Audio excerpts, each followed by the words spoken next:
Section 9. Online payments. So, we've talked about the online payments a lot during the last few sections.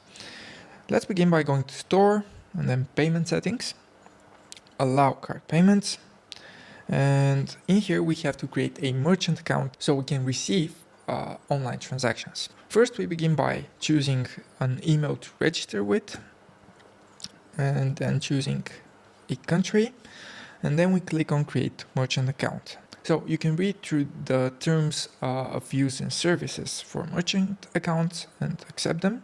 And when the button goes yellow, you can click on Setup Merchant Account and then onboard to the Stripe system. I'm not going to do that right now.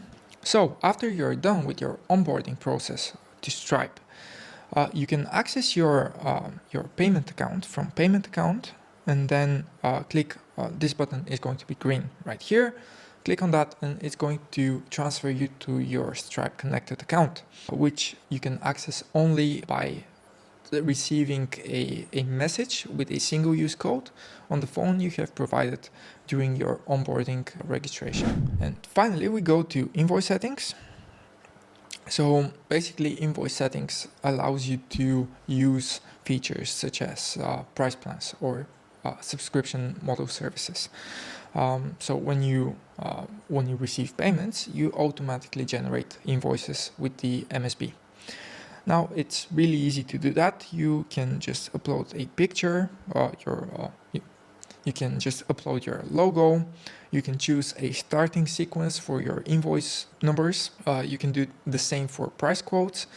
Choose your business name, responsible official, and then have those translated in your own language.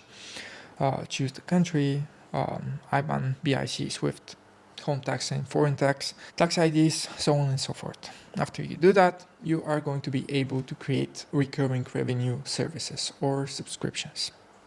So how do you create subscriptions? We're going to find out in the next section.